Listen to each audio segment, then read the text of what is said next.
3 nights had passed since Chike picked up the mysterious woman in the white dress. He had told no one what really happened, not even his wife.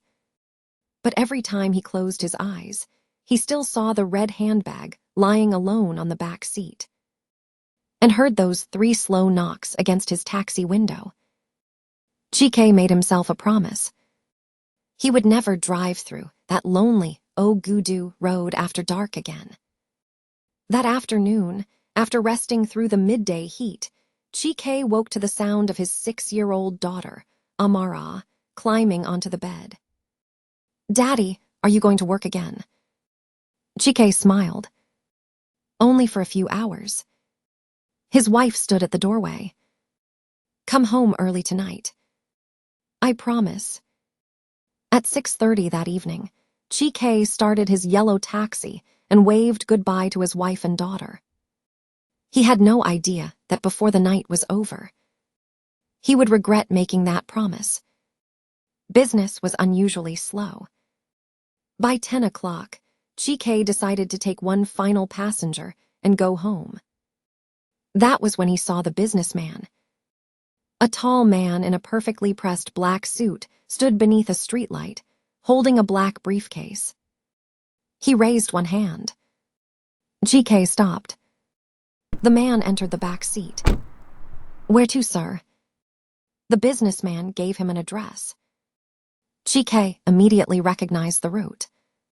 The quickest way went straight through the Ogudu road. "Sir, there is another road. It will take a little longer." Without answering, the businessman placed a thick bundle of Naira notes beside Chike. "Take the shortest route." Chike looked at the money, then at the dark road ahead. Finally, he drove. Rain began tapping against the windscreen as the city lights slowly disappeared behind them. For several minutes, neither man spoke. Then Chike looked into the rearview mirror. His heart almost stopped. The back seat was empty.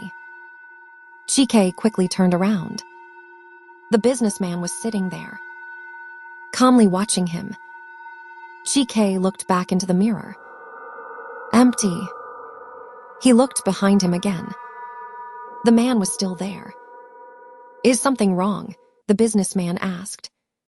"No, sir." Chike looked into the mirror one more time. Nothing. No face. No black suit. No passenger. Then the businessman spoke. "Keep your eyes on the road, Chike." Chike froze. He had never told this man his name. "How do you know my name?" The businessman slowly leaned forward. "The woman with the red handbag told me." Chike slammed on the brakes. He turned around. The back seat was empty. The businessman was gone.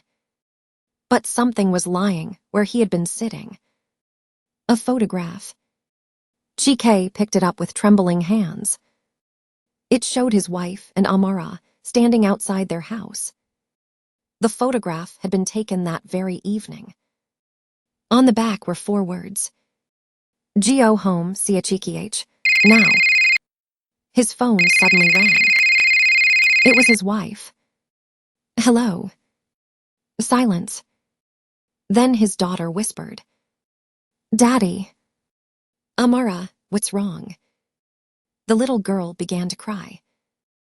"There is a man outside." Chike gripped the steering wheel.